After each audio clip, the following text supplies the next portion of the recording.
أنا ست متجوزة، بحب جوزي، حياتنا عادية جدا. بس كان بيحب يقرب مني باستمرار، وخصوصا الخميس ده بالنسبة له يعني من الأيام اللي هي الأيام المقدسة اللي ما ينفعش يفوتها. حد ما جه في مرة قطع خالص، بس أنا اتعودت إن أنا على طول بعمل معاه، فلما قطع خالص كده استغربت. قعدت أقول إيه يا ترى، يعرف واحدة، يعني بيعمل مع واحدة، طب شكلي ما بقاش عاجبه، طب ريحتي، طب مش عارف ايه. فابتديت ان انا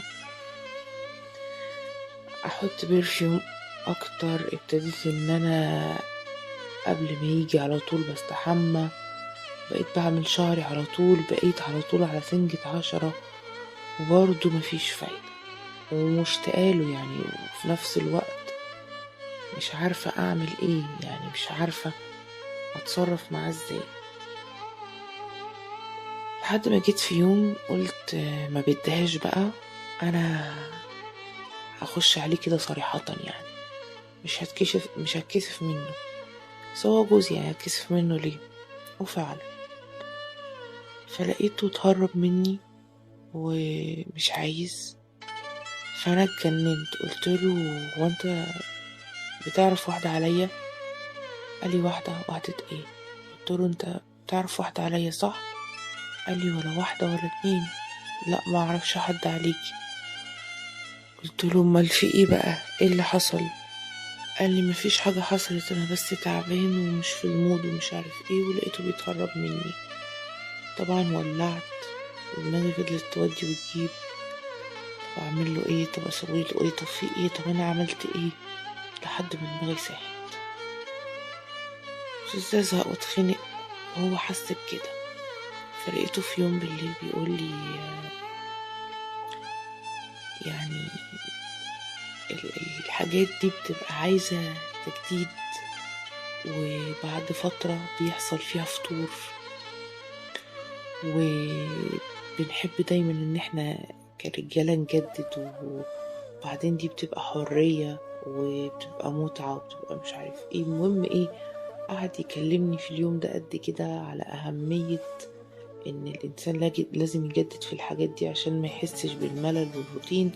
وانا كل اللي في دماغي يعني طب البس حاجة احسن، طب مش عارف ايه، وهو قصده على حاجة تانية خالص.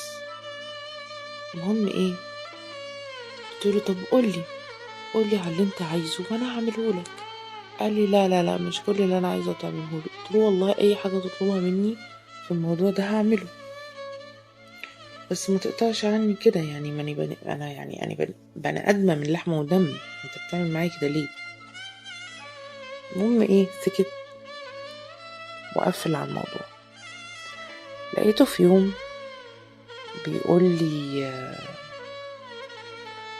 بقول لك ايه، تطلعي مصيف؟ قلت له بجد؟ اه طبعا اطلع مصيف، ما اطلعش مصيف ليه؟ قال لي ماشي، انا هاخدك مصيف جامد بس بشرط. فقلت له شرط ايه؟ قال لي تودي البت عند امك الاسبوع اللي احنا هنطلع فيه المصيف. قلت له انت هيهون عليك تقعد اسبوع من غير بنتك؟ قال لي يا ستي ما هي مع عمك، هي تتخطف. اصل انا واحد صاحبي ومراته حجزين لنا معاهم وهنروح معاهم، وهم كمان هيجوا من غير عيالهم. فانا قلت له يعني طب وانا هروح اصيف مع صاحبك عادي يعني؟ قال لي ايه، لا ما هو مراته معايا، يعني ايه المشكله يعني؟ خلاص بقول لك ايه، بلاها مصيف، انا غلطان. قلت له لا لا ماشي خلاص. كلمت امي وقلت لها على الميعاد اللي احنا هنسافر فيه، قالت لي ماشي مفيش مشكله، وديت عندها البنت وسافرنا. هو واخد شاليه واحد لينا احنا الاتنين، يعني لينا احنا الاربعه، انا وجوزي في اوضه وهو مراته في اوضه. طبعا انا كنت محروجه جدا لان انا مش واخده على كده، ولكن مراته مرات صاحبه يعني كانت عادي، ما كانتش محروجه ولا حاجه، كانت قشطه يعني، كانت واخدة حريتها على الآخر. أثناء المصيف ابتديت ألاحظ إن صاحبه مش حللني حرفيا. أخش الحمام يدخل ويخبط فيا، يعمل نفسه مش واخد باله. أخش المطبخ يجي يخبط فيا، عادي يخبط فيا، ما بيفوتش فرصة من غير ما يخبط فيا، وبيخبط بقى في أي حتة عادي. المهم ابتديت أتضايق وابتديت ألاحظ حاجة غريبة. ابتديت ألاحظ إن جوزي واخد باله.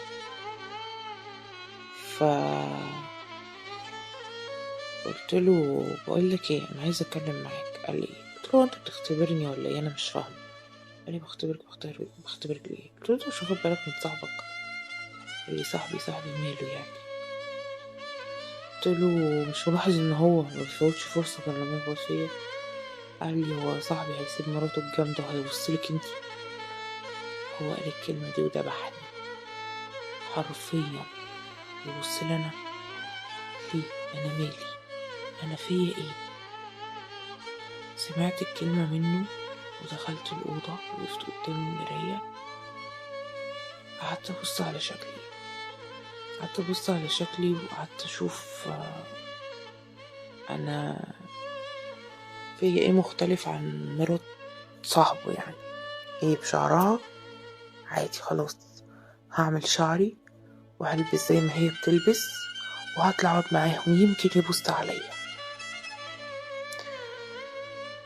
بس كنت مترددة، قلت أنا لو عملت حاجة زي دي هو هياخد باله مني وهيقول لي اللي انتي عاملاه ده، خشي البسي وحطي طرحه على شعرك ومش عارف ايه. بعدين قلت والله لا اجرحه زي ما جرح. عملت شعري وظبطته وحطيت ميك اب ولبست طقم كده حلو وقمت خارجه. اول ما خرجت صاحبه قام باصصلي كده وقال لي يا لهوي ايه القمر ده؟ ومرات صاحبه قالت لي اوه مخبيه الحلاوه دي كلها فين؟ ولكن جوزي بصلي وسكت، ما اتكلمش، ما فتحش بقه. هو لما بصلي وسكت انا اتجننت. للدرجة دي انا وحشة؟ للدرجة دي انت مش شايفني خالص مهما انا اعمل في نفسي؟ انت مش شايفني ليه؟ انا فيا ايه وحش؟ المهم خدت بعضي وطلعت برا، اتمشيت على الشط وقعدت اعيط. لقيت صاحبه جاي ورايا وبيخبط على كتفي وبيقول لي مالك فيكي ايه؟ قلت له مفيش. قال لي فيكي ايه بجد؟ قلت له لا والله مفيش. قال لي لا انا عايزه اعرف في ايه. قلت له شايف صاحبك مش باصص لي خالص ومش عاجباه. قلت له وانا وحشه؟ قال لي وحشه ايه ده؟ انتي زي القمر. قلت له امال هو بيعمل معايا ليه كده؟ قال لي اصل هو اعمى العين والقلب. قال لي انت ست جميله جدا ومش عارف ايه. فحكيت له عن الموقف اللي حصل.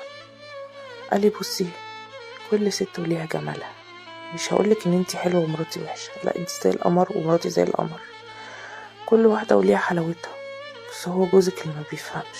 المهم ابتدى يقرب مني. كان بقالي كتير ما عملتش، فما حسيتش بنفسي.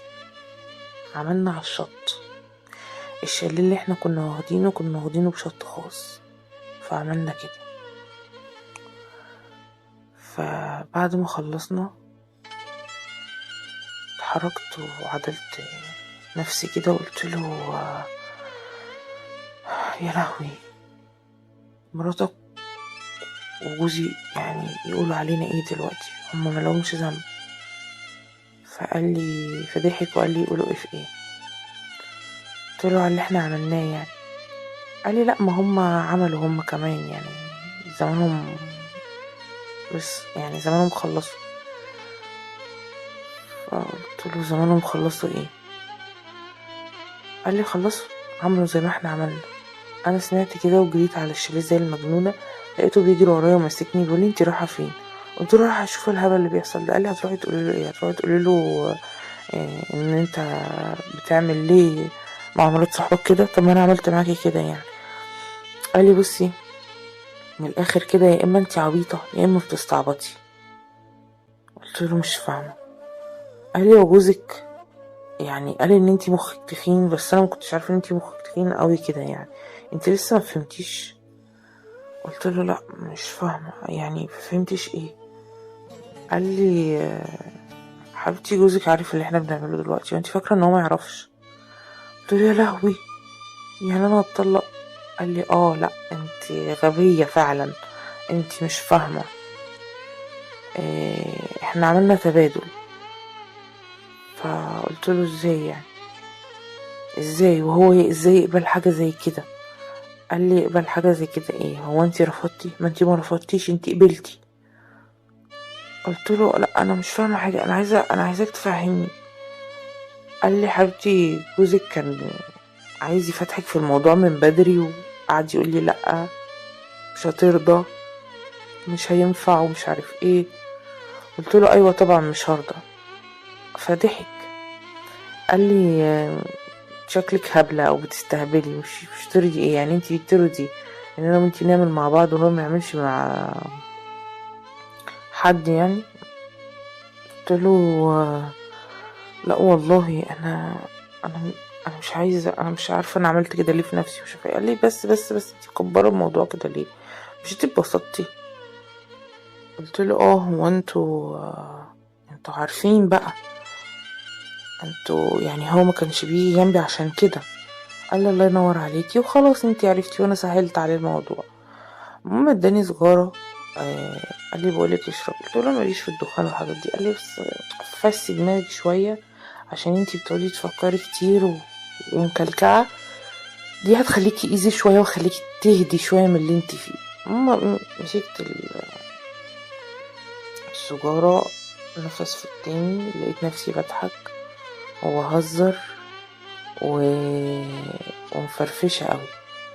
قال لي تمام انت كده مستعدة؟ فقلت له مستعدة لايه؟ قال لي بس تعالي. المهم ايه، لقيته بيتصل بحد بيقول له تمام هي موافقة وجاية معايا اهي. فمين ده؟ جوزي. فمش مصدق بقى، بيقوله بجد والله العظيم؟ قال له والله. بقول له انت عملت فيها ايه؟ وافقت ازاي؟ قلت له مين ده؟ قال لي جوزك. قلت له طب قول له ان احنا جايين. رحنا الشاليه، لقيت جوزي هناك ومرات صاحبه مجهزين كل حاجة ومستنينا. عملنا بقى ايه زي ما بيحصل كده في الافلام، خربنا الدنيا. بعد ما خربنا الدنيا كان كل واحد فينا نايم في حتة شكل، وصحينا كلنا بنضحك ومش فاهمين ايه اللي بيحصل ومش فاكرين عملنا ايه ومش عارفين. المهم كملنا الاسبوع بهذا الموضوع يعني. كل ما اقول انا مش هعمل كده تاني ومليش دعوة بيهم، اول ما يقرروا يجتمعوا بوافق وببقى معاهم. خلص المصيف واحنا ماشيين في الطريق بتكلم معاه. قال لي بصي، لو هتناقشيني في اي حاجة من اللي حصلت في المصيف احسن لك ما تعمليش كده، خلاص المصيف خلص واحنا دلوقتي مروحين. فانا قلت تمام خلاص احنا كده ايه، مش هنعمل كده تاني وخلاص. بس هو بصراحة سقط من نظري يعني، فكنت فاكرة ان هو حمش يعني وبيغير عليا ومش عارف ايه. طلع ان هو خايب خالص يعني، وده خلاني اخاف على بنتي اكتر لان عنده بنت يعني هتعمل فيها ايه. المهم ايه، رجعنا حياتنا الطبيعية عادي وتمام.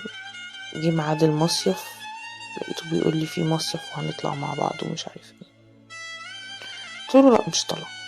قال لي يعني مش طالعه؟ قلت له لا مش طالعه، مش بمزاجك. هو وانت تسيبني وتهجرني بمزاجك وما تقربش مني غير واحنا 4؟